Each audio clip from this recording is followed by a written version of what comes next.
This was it. 0 lives. Both of us 1 hit away from death. I take the shot.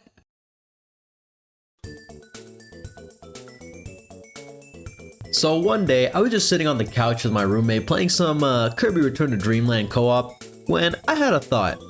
What are Kirby speedruns like? I'd seen stuff like samples Kirby task videos, but I hadn't actually seen a human do a Kirby speedrun.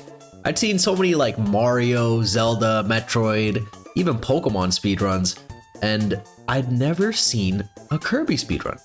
Were they just boring as shit? That was my first guess, but I decided that I was gonna find out myself. Now, the first question was which Kirby game to pick. This might not seem like a huge deal since most of the Kirby games are kind of the same, and I thought that too.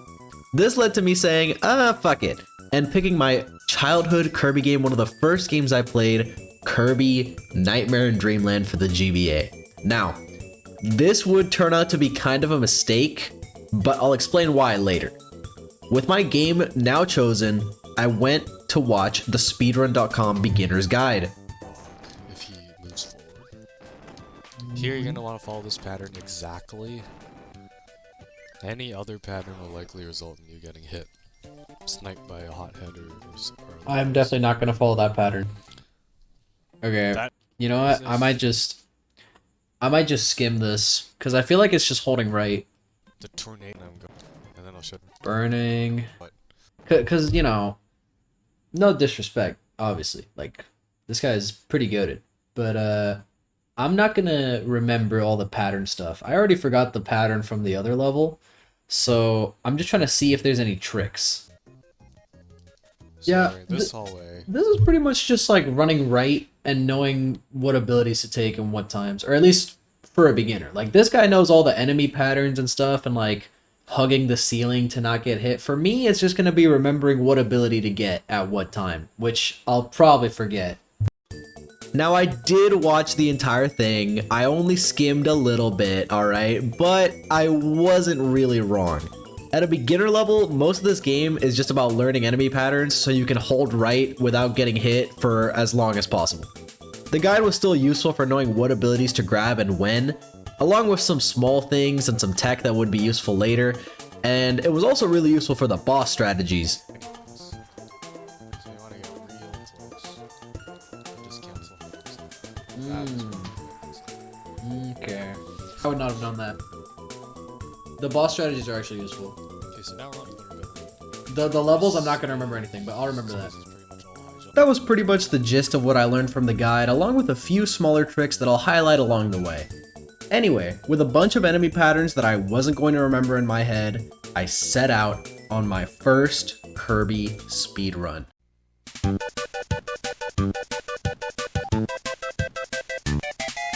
The first world was pretty uneventful. It was just kind of getting used to the controls and the small quirks of Kirby's movement. Stuff like how when you touch the ground after falling, he does a little hop that keeps you airborne. Or how pressing up makes you puff up even from the ground. World 1 also gave me my first taste of something that I didn't expect to have to manage during this run. Health and lives. In this game, and I think most other Kirby games, your health carries over between levels. This makes it even more important to memorize the enemy patterns that I had already forgotten, since getting hit not only loses you time, but also makes it so you're more likely to die in a future level and then lose even more time. This led to an interesting risk-reward choice happening during many points in the run, where there was like a tomato or something, and I thought, damn, I should go get that tomato because I'm really low on health. But it did obviously cost time to go get it, so I had to decide between keeping my health high or going fast. Later on, when lives get scarce, I even had to soft reset a couple times, which brings you back to 2 lives and full HP. It costs a lot of time, but it was a super useful tech that the guide taught me. Now, don't get it twisted, alright? This may sound like, oh, well, I'm never gonna game over because I have this sick tech that brings you back to 2 lives. But I definitely game overed, like, way more times than any normal human should in a Kirby game. Embarrassing. A little embarrassing. Like, it was actually way more difficult to not get hit when you're trying to go fast than I thought it would be, and even with that tech, there were still times when I chose to risk it and game overed multiple times. So yeah. Anyway, I damage boosted through World 1, fucking up basically everything the guide taught me. Oh my god, he's dancing so long. burned down Wispy Woods, and moved on to World 2.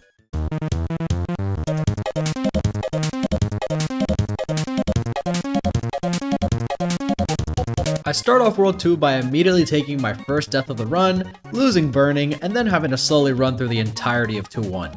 Then in 2-2, I mess up a trick where you're supposed to make a double star to one-shot this mini-boss, and I instead have to resort to what would become my comfort ability in this run, Sword. Good range, good damage, but it doesn't really do anything in terms of mobility. There's nearly always a better ability you could have, so it's just kind of my crutch for when I fuck up. Anyway, now we're in 2-3, and I think this is a good level to go on another tangent. This time, I'm going to talk about something that I alluded to earlier during the intro, why Nightmare in Dreamland might not be the best Kirby game I could have chosen to speedrun. First, it's an older Kirby game, which means that you lose your ability every single time that you get hit. Every time. In the newer games, you only lose it sometimes, but in Nightmare in Dreamland, you gotta run back, pick it up, swallow it, watch the animation, every time. Second, the Meta Knight arenas. Now, these show up about once per world, and they're just more pattern memorization. The fastest way to kill these guys is to inhale them and then use them as projectiles, so you're forced to drop your ability every time you run into an arena. Anyway, 2-4 and 2-5 go fairly smoothly, and I pick up high jump for the boss. Now this is where things go really off script, since I screw up the high jump strat, take a death, meaning I have no ability, and have to resort to, Parasol? Now this is a super useless ability. It also made for the dumbest time loss of all time. Not that bad. It was pretty bad. The parasol floated down during the cutscene? Oh my lord. Anyway, with World 2 complete and most of the random side tangents out of the way, I'll be able to run through these next couple worlds a lot quicker, starting with...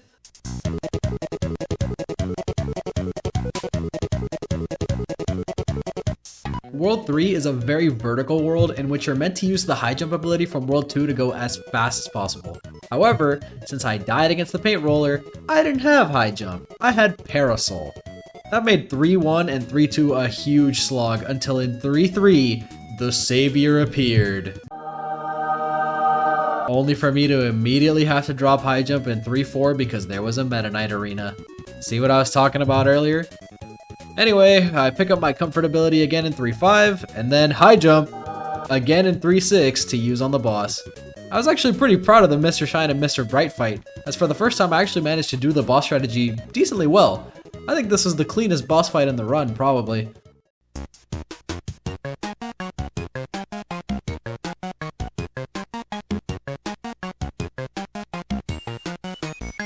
I start off World 4 by saying this. Alright, Grave Garden, we're over halfway through, I think. No, we're like just at almost at the halfway point. What a fool I was. Anyway, I immediately lose my ability in 4-1, and we finally get to see some abilities that aren't high jump. Tornado is excellent for moving through long distances in the air, especially horizontal distances, and Spark is one of the best mini-boss shredders. In 4-3, I get high jump again, and immediately lose it again. At the start of 4-4, I pick up one of the most unique abilities in the game. We're doing it. Never mind. Never mind. I guess that's gonna have to wait. Anyway, Throw gets used for a bit in 4-5, which really surprised me when I saw the guide. It has a super unique usage, being the only ability that you're supposed to use in a Meta Knight arena. In 4-6, this Waddle Doo hit me with the sickest anti-air I've ever seen. He makes every fighting game player so proud. Look at this. I'm gonna die in this room. 100%. Oh! Oh! He anti-aired me! The boss of this world, Krako, has a part right before the fight where you have to rise up on these platforms with high jump, and here I take my first game over of the run. The actual fight, though, is the easiest boss besides Wispy, so there's nothing to note here. Also, during this world, an anonymous chatter by the name of Goonging Gang had arrived in my 2-viewer Twitch chat. I knew this dude had to be someone I knew, since I literally have 2 viewers, but they refused to tell me who they were. Tell me, Goonging Gang. Expose yourself. I'm calling you out, Goonging Gang. No? Expose yourself or I'm banning you, Gungan Gang, right after the speedrun. We finally decided on a deal. He would tell me who he was if I finished my first run in less than an hour and 20 minutes.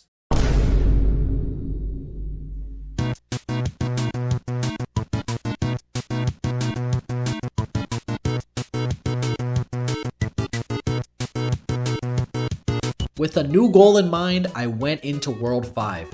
Here in 5-2, I finally pick up that super unique ability I mentioned earlier, Ball. Now, this is the ultimate speedrun ability. If you know what you're doing, you can kill bosses in 2 hits and bounce through levels super fast. However, I did not know what I was doing, and I spent 30 seconds trying to figure out how to control this thing, and I couldn't figure it out. There's not really much else to highlight in World 5 besides my personal favorite death of the run here in 5-6.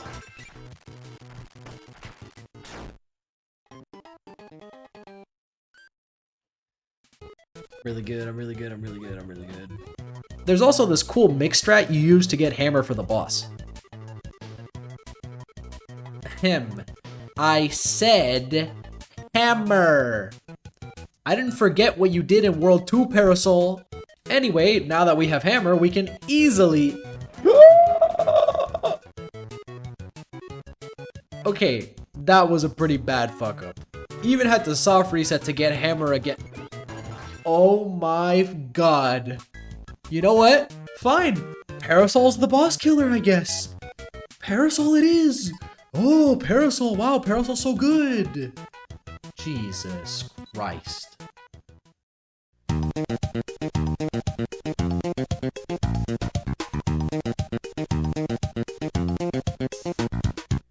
Alright, after that, we immediately drop Parasol and pick up Tornado in 6-2. World 6 has a lot of super long horizontal stretches, which Tornado is perfect for flying over, so you're supposed to keep it from 6-2 to 6-6. By now, you should know what happened next. Already lost it. 6-3 was probably my worst single level in the entire run.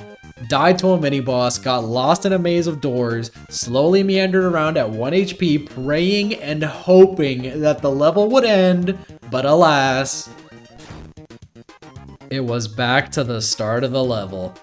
Skipping straight to the boss, I finally get to use a good ability on one. I play footsies here with Meta Knight for a little bit, but clearly he underestimated my godlike spacing, so I beat him while starting the fight at half health. Pretty clean.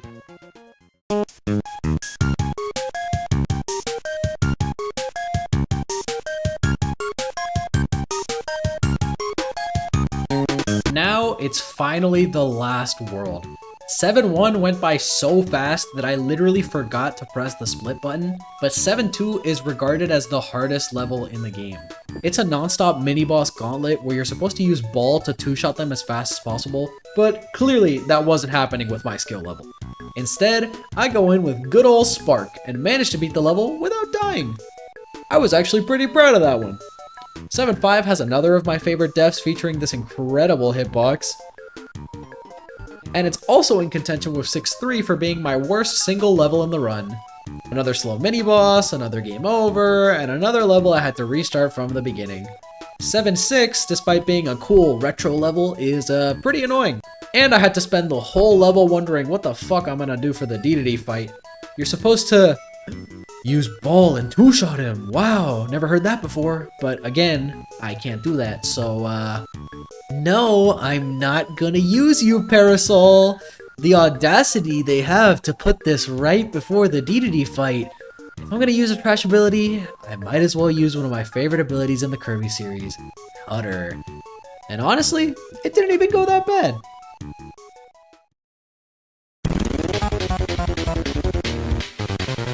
With DDD out of the way, it was time for the final showdown.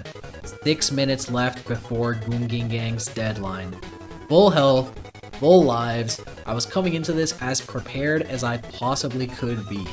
As long as I didn't game over, I would be fine. I would meet the deadline and I would learn Gungan Gang's identity. I take a death immediately against the Nightmare Orb, but it's still fine. 4 minutes left, and the Nightmare Wizard is supposed to be a cakewalk. I mean, He can't even hit you if you just chill in the bottom left, right? I quickly find ways to get myself hit by jumping into him or getting smacked by his projectiles. I also found out that my shots have to be timed and spaced a lot more precisely than I thought in order to hit him.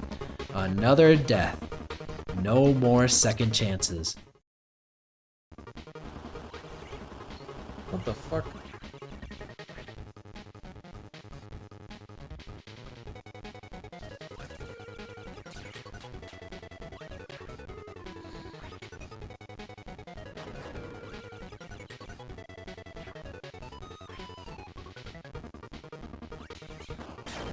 This was it. 0 lives. Both of us 1 hit away from death. I take the shot. Oh! There's no way. Dude. No fucking way. Oh, Jesus Christ. Oh! Clutch! And that was it. We had beaten Gungi Gang's challenge by only 10 seconds. So, who was Gungi Gang in the end?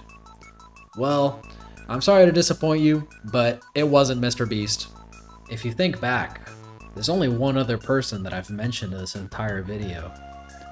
That's right. If you think back to the very beginning, Gungi Gang was the very same roommate of mine that I was playing Return to Dreamland co-op with. If we hadn't played Return to Dreamland together, I wouldn't have even gotten the idea for this video or made it at all. It's not a crazy big reveal, it's not super insane, it's not a celebrity or an influencer or anything, but I think it's fitting. And with that, the credits roll and my first run ended. I did a few more runs the day after, lowering my personal best to a 1 hour and 9 minute time, but that was as far as I got with Kirby speedrunning. Overall, it was a pretty fun casual speedrun that I think just about anyone could get into. If you have some free time, give the Kirby speedrun community some love. And hey, if you watched all the way to the end, I really appreciate it. I'm planning on making more videos and seeing if any content sticks, and I already know what my next video is going to be. Spoiler, it's about competitive Pokemon, so if you enjoyed this video and you're into competitive Pokemon, I'd be super grateful if you subscribed. If you're not into competitive Pokemon, hey, drop a comment and let me know if you enjoyed this video. If the Kirby fans really let me know that they like this video, I can speedrun a different Kirby game and make another video about it. You never know. So, thanks. This has been Jiggy Poo, and thank you so much for watching.